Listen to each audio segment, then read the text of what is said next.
Hi, I'm your host Vasco Duarte. Welcome to the Scrum Master Toolbox podcast, where we share tips and tricks from Scrum Masters around the world. Every day, we bring you inspiring answers to important questions that all Scrum Masters face day after day. Hello everybody, welcome to our Team Tuesday. This week we have with us Thorben Pantring. Hey Thorben, welcome to the show. Hi Vasco, nice to be here again. Absolutely. So Tuesday is Team Day here on the podcast, of course. But before we dive into that, do share with us, what's the book that most influenced you in your career as a Scrum Master? Yes. This is actually a pretty good question because I have to boil it down to just one. But if we're keeping with Scrum and agility in mind, it would be kind of without a doubt the Large Scale Scrum, More with Less book by Larman and Vodde. Yeah, so I bought it a few years ago and remember kind of flipping through it and thinking like, this is actually very interesting and pretty good stuff. But I didn't think I could make it work at my current employer back in the day. And then, like I told yesterday, I got the situation, or I got lucky and was able to kind of see this large scale adoption pan out at my employer. And I just kind of hope every Scrum Master gets to the point where they can grow above one development team or one Scrum team. And this is where magic can happen. And I think the Large Scale Scrum book is a very, very good practical book that can help you make that magic happen if you try to maximize organizations' adaptiveness. So one of the things that I always ask about this book is like, if you have something, or not this book, but any book, if you have something like, from reading the book, like from understanding what was there, if you have something to highlight, what do you think is like one key lesson learned you took away from that book? Yeah, it's something that it's kind of hard to describe. But basically, the whole concept of large-scale Scrum, for me personally, is more than just a development framework, but it goes more into this mindset.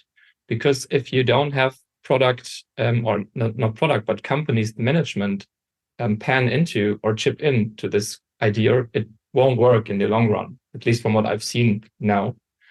And this book actually also targets executives and tries to reason with executives why this is a good approach to develop software. For example, there are, which really stick to me because we made it happen, and I will tell you on another day, that concept of customer centricity is very, very well described in this book and gives you kind of experiments you can try in your company. So there are like these little try or avoid snippets, which just give you an idea you could try in your company, or even in one team, so you can try things out without doing much harm. And these are like blueprints you can just adapt, or at least try to.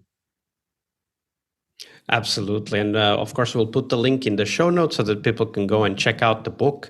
It is a quite large book, so be ready for it. But for those of you interested in making Scrum work at scale, obviously, this is a great book from very experienced people who were making it work at the time that they wrote the book. I happened to work with Bas, and Bas has also been a guest here on the podcast. So I'll put the link on the show notes so you can go and listen to the author of the book as well.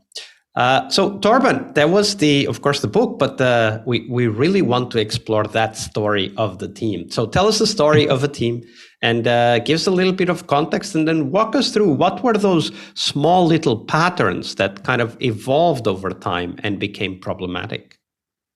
Yeah, of course. I kind of built up on the story I told you on Monday. So for everybody who didn't listen, it's just like we had a restructuring, teams were formed anew, focused on product areas. And these were quite fresh teams yet, So the people knew each other, but the teams were newly mixed, basically. So we had this new team, everybody was fresh, and we had this classical norming, storming phase.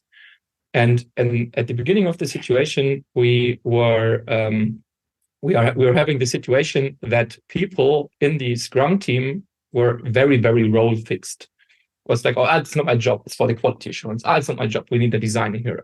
So I'm done coding. It's the quality engineer who has to do work now. And this became so, I wouldn't call it bad, but so large that even in the daily, where everybody was present, people tended to not call each other by name, but by role. So it was like, I'm done coding, I need quality engineering to look at it. I need some design help here. I need whatever. But so this doesn't help foster a sense of a team, So we had the situation that the kind of team forming didn't progress in a positive way. And we actually noticed it becoming more bad than better on its own. So to ease that, we tried 2 experiments, which both worked pretty well. So the first one we did was we introduced the WIP limit of 1. So the team was only working on one story at the time. They were allowed, of course, to split it into subtasks, but they were dependent on each other. To succeed the sprint goal, they needed to be dependent on each other. So they needed to work together. And another thing we did was the 5 dysfunctions of a team as a workshop. So there are these workshop materials, and we did a workshop with the team. And what the result basically was that the team needed to improve on commitment and accountability. So basically, trust was there, but commitment and accountability was something where they needed some work. And 3 action items that we derived from that was we did a 360-degree feedback retrospective once a quarter, where everybody provided feedback to each other team member. So not anonymously, via Slack. And decided on doing more pair and even mob programming to get this team spirit going, and doubling down on the sprint goal. And then we checked every daily Scrum meeting was basically, how are we going with this sprint goal? That was the only question that needed to be asked. How are we going? How are we going? How are we going?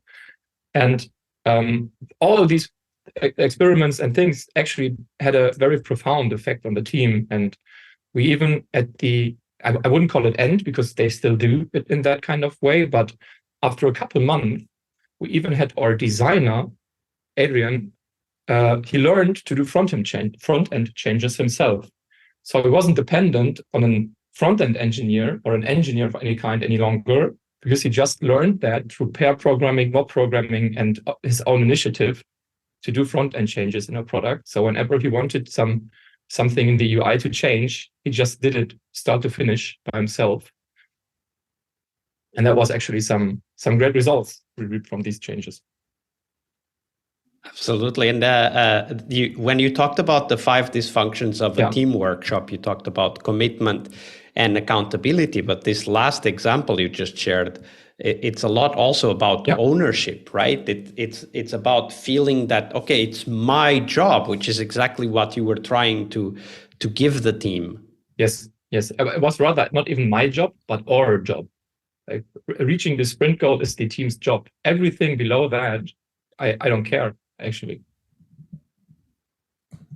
Absolutely. And it's quite a difference, right? Like from it's not my job to it's our job, and I'm going to learn to program at least certain things so I can make them happen without having to wait. Like that's a huge transformation.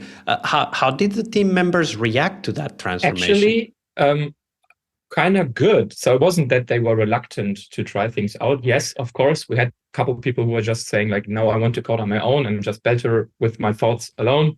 And they just want to hand over some code. But they didn't object like, I'm completely disagreeing and not trying it out. So they, in parts, shifted back to working on their own.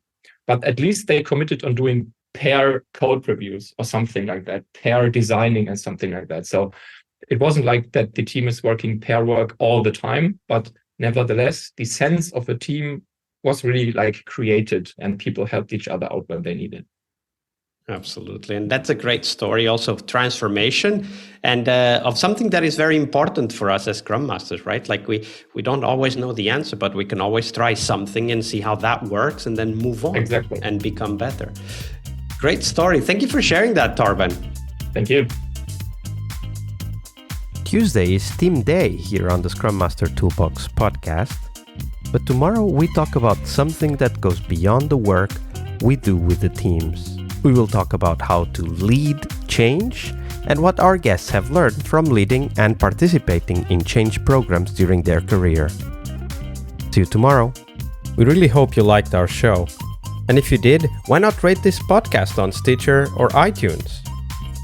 Share this podcast and let other Scrum Masters know about this valuable resource for their work. Remember that sharing is caring.